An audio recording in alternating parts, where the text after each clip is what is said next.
پناہ مانگتا ہوں میں اللہ کی شیطان مردود سے۔ شروع اللہ کا نام لے کر جو بڑا مہربان نہایت رحم والا ہے۔ لیث نے بیان کیا، ان سے جعفر بن ربیعہ نے، ان سے عبد الرحمن بن ہرمز نے، اور ان سے ابو ہریرہ رضی اللہ عنہ نے کہ رسول اللہ صلی اللہ علیہ وسلم نے بنی اسرائیل کے ایک شخص کا ذکر فرمایا کہ انہوں نے بنی اسرائیل کے ایک دوسرے آدمی سے 1000 دینار قرض مانگے۔ انہوں نے کہا کہ پہلے ایسے گواہ لا جن کی گواہی پر مجھے اعتبار ہو۔ قرض مانگنے والا بولا کہ گواہ تو بس اللہ ہی کافی ہے۔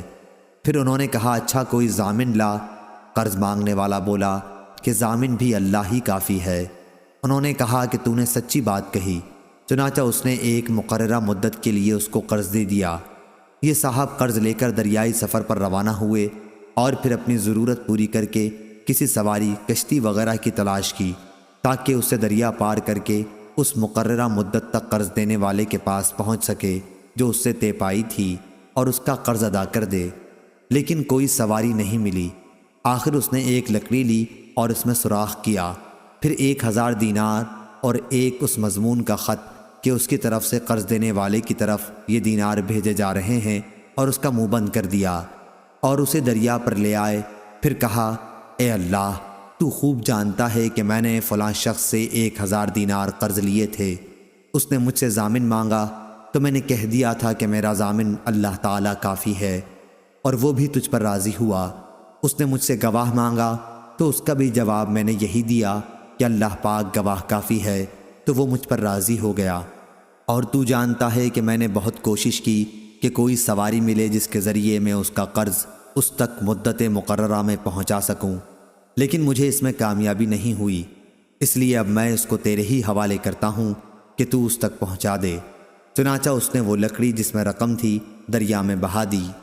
اب وہ دریا میں تھی اور وہ صاحب قرضدار واپس ہو چکے تھے۔ اگرچہ فکر اب بھی یہی تھا کہ کسی طرح کوئی جہاز ملے جس کے ذریعے وہ اپنے شہر میں جا سکیں۔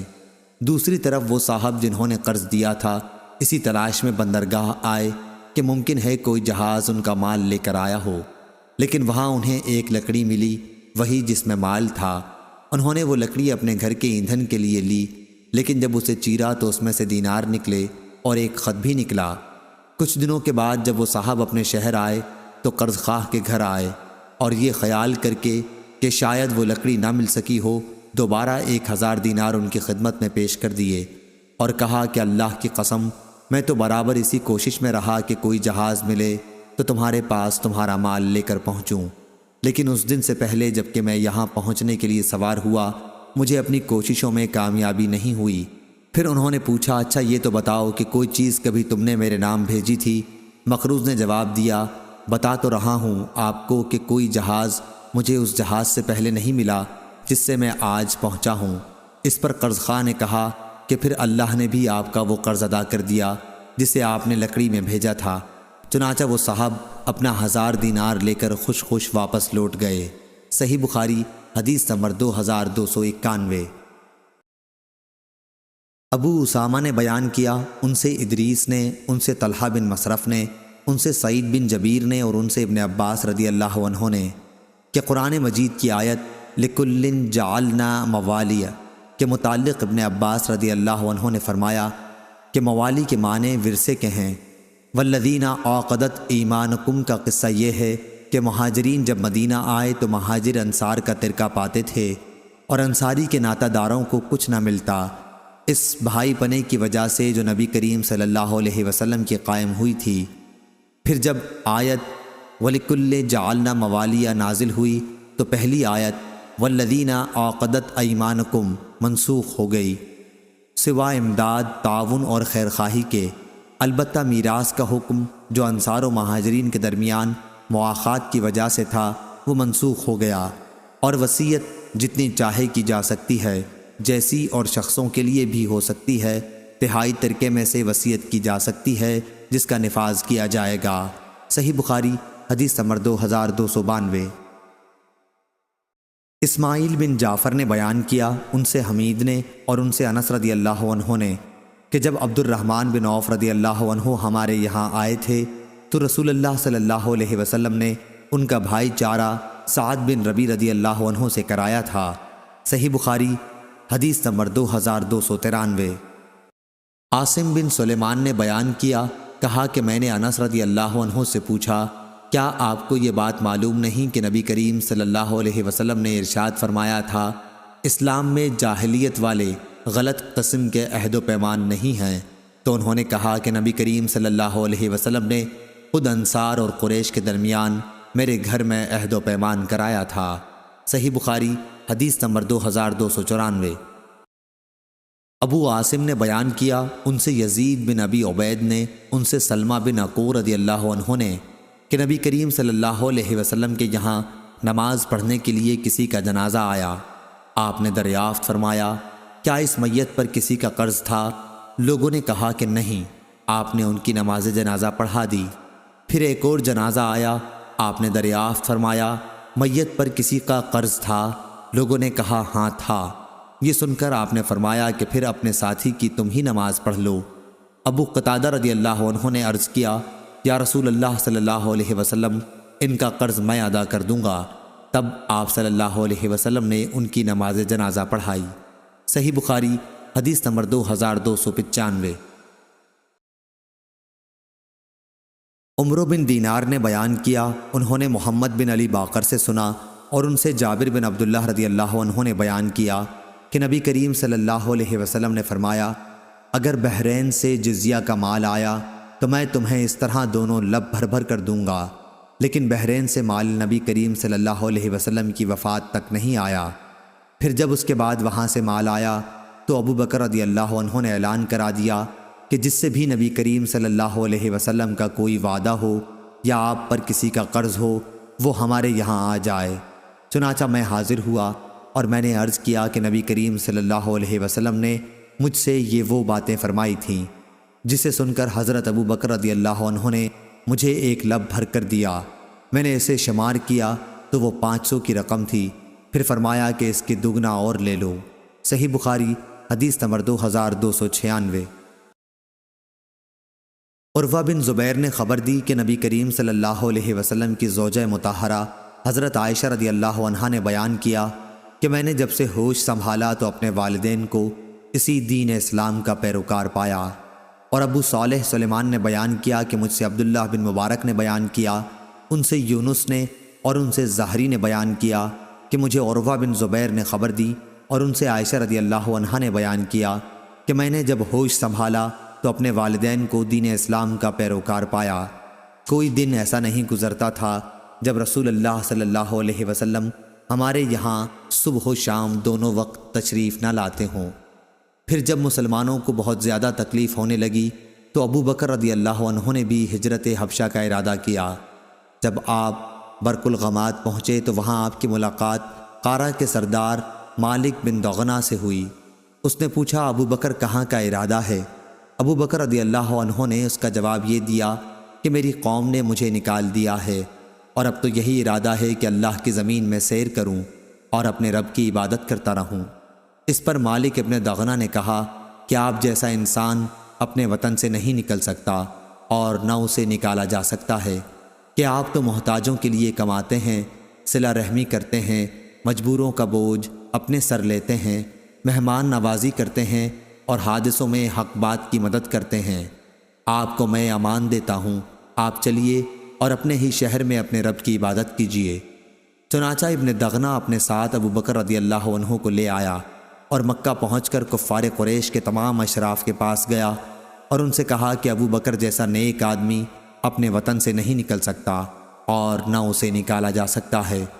کیا تم ایسے شخص کو بھی نکال دو گے جو محتاجوں کے لیے کماتا ہے اور جو صلہ رحمی کرتا ہے اور جو مجبوروں اور کمزوروں کا بوجھ اپنے سر پر لیتا ہے اور جو مہمان نوازی کرتا ہے اور جو حادثوں میں حق بات کی مدد کرتا ہے؟ چنانچہ قریش نے ابن دغنہ کی امان کو مان لیا اور حضرت ابو بکر رضی اللہ عنہ کو امان دے دی۔ پھر ابن دغنہ سے کہا کہ ابو بکر کو اس کی تاکید کر دینا کہ اپنے رب کی عبادت اپنے گھر ہی میں کر لیا کریں، جس طرح چاہیں نماز پڑھیں اور قرآن کی تلاوت کریں، لیکن ہمیں ان چیزوں کی وجہ سے کوئی ایذا نہ دیں اور نہ اس کا اظہار کریں، کیونکہ ہمیں اس کا ڈر ہے کہ کہیں ہمارے بچے اور ہماری عورتیں فتنے میں نہ پڑ جائیں۔ ابن دغنہ نے یہ باتیں جب حضرت ابو بکر رضی اللہ عنہ کو سنائی تو آپ اپنے رب کی عبادت گھر کے اندر ہی کرنے لگے، نہ نماز میں کسی قسم کا اظہار کرتے اور نہ اپنے گھر کے سوا کسی دوسری جگہ تلاوت کرتے۔ پھر حضرت ابو بکر صدیق رضی اللہ عنہ نے کچھ دنوں بعد ایسا کیا کہ آپ نے اپنے گھر کے سامنے نماز کے لیے ایک جگہ بنا لی۔ اب آپ ظاہر ہو کر وہاں نماز پڑھنے لگے اور اسی پر تلاوت قرآن کرنے لگے۔ بس پھر کیا تھا، مشرکین کے بچوں اور ان کی عورتوں کا مجمع لگنے لگا۔ سب حیرت اور تعجب کی نگاہوں سے انہیں دیکھتے۔ ابو بکر رضی اللہ عنہ بڑے ہی رونے والے تھے۔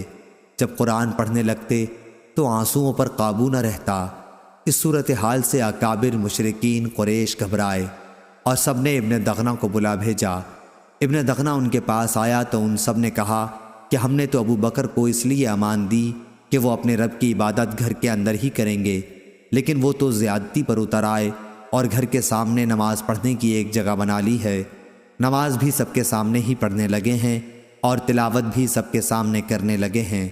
ڈر ہمیں اپنی اولاد اور عورتوں کا ہے کہ کہیں وہ فتنے میں نہ پڑ جائیں، اس لیے اب تم ان کے پاس جاؤ۔ اگر وہ اس پر تیار ہو جائیں کہ اپنے رب کی عبادت صرف اپنے گھر کے اندر ہی کریں پھر تو کوئی بات نہیں، لیکن انہیں اس سے انکار ہو تو تم ان سے کہو کہ وہ تمہاری امان تمہیں واپس کر دیں، کیونکہ ہمیں یہ پسند نہیں کہ تمہاری امان ہم توڑیں، لیکن اس طرح انہیں اظہار اور اعلان بھی کرنے نہیں دیں گے۔ حضرت عائشہ رضی اللہ عنہا نے بیان کیا کہ اس کے بعد ابن دغنہ حضرت ابو بکر رضی اللہ عنہ کے پاس آیا اور کہا کہ آپ کو معلوم ہے وہ شرط جس پر میرا آپ سے عہد ہوا تھا، اب یا آپ اس شرط کی حدود میں رہیں یا میری امان مجھے واپس کر دیں، کیونکہ یہ میں پسند نہیں کرتا کہ عرب کے کانوں تک یہ بات پہنچے کہ میں نے ایک شخص کو امان دی تھی لیکن وہ امان توڑ دی گئی۔ حضرت ابو بکر رضی اللہ عنہ نے فرمایا، میں تمہاری امان تمہیں واپس کرتا ہوں، میں تو بس اپنے اللہ کی امان سے خوش ہوں۔ رسول کریم صلی اللہ علیہ وسلم ان دنوں مکے ہی میں موجود تھے۔ آپ نے فرمایا کہ مجھے تمہاری ہجرت کا مقام دکھلایا گیا ہے۔ میں نے ایک کھاری نمکین زمین دیکھی ہے جہاں کھجور کے باغات ہیں اور وہ دو پتھریلے میدانوں کے درمیان میں ہے۔ جب رسول اللہ صلی اللہ علیہ وسلم نے اس کا اظہار فرما دیا تو جن مسلمانوں نے ہجرت کرنی چاہی وہ پہلے ہی مدینہ ہجرت کر کے چلے گئے، بلکہ بعض وہ صحابہ رضی اللہ عنہم بھی جو ہجرت کر کے حبشہ چلے گئے تھے وہ بھی مدینہ آ گئے۔ حضرت ابو بکر صدیق رضی اللہ عنہ بھی ہجرت کی تیاریاں کرنے لگے تو رسول اللہ صلی اللہ علیہ وسلم نے ان سے فرمایا، جلدی نہ کرو، امید ہے کہ مجھے بھی جلد ہی اجازت مل جائے گی۔ حضرت ابو بکر رضی اللہ عنہ نے پوچھا، میرے ماں باپ آپ پر فدا ہوں، کیا آپ کو اس کی امید ہے؟ آپ صلی اللہ علیہ وسلم نے فرمایا کہ ہاں ضرور۔ چنانچہ حضرت ابو بکر صدیق رضی اللہ عنہ رسول اللہ صلی اللہ علیہ وسلم کا انتظار کرنے لگے تاکہ آپ کے ساتھ ہجرت کریں۔ ان کے پاس 2 اونٹ تھے، انہیں 4 مہینے تک وہ ببول کے پتے کھلاتے رہے۔ صحیح بخاری حدیث نمبر 2297۔ لیث نے بیان کیا، ان سے عقیل نے، ان سے ابن شہاب نے، ان سے ابو سلمہ نے اور ان سے ابو ہریرہ رضی اللہ عنہ نے کہ رسول کریم صلی اللہ علیہ وسلم کے پاس جب کسی ایسی میت کو لایا جاتا جس پر کسی کا قرض ہوتا تو آپ صلی اللہ علیہ وسلم فرماتے کہ کیا اس نے اپنے قرض کے ادا کرنے کے لیے بھی کچھ چھوڑا ہے؟ پھر اگر کوئی آپ کو بتا دیتا کہ ہاں اتنا مال ہے جس سے قرض ادا ہو سکتا ہے تو آپ صلی اللہ علیہ وسلم اس کی نماز پڑھاتے، ورنہ آپ مسلمانوں ہی سے فرما دیتے کہ اپنے ساتھی کی نماز پڑھ لو۔ پھر جب اللہ تعالیٰ نے آپ پر فتح کے دروازے کھول دیے تو آپ صلی اللہ علیہ وسلم نے فرمایا کہ میں مسلمانوں کا خود ان کی ذات سے بھی زیادہ مستحق ہوں، اس لیے اب جو بھی مسلمان وفات پا جائے اور وہ مقروض رہا ہو تو اس کا قرض ادا کرنا میرے ذمہ ہے، اور جو مسلمان مال چھوڑ جائے وہ اس کے وارثوں کا حق ہے۔ صحیح بخاری حدیث نمبر 2298۔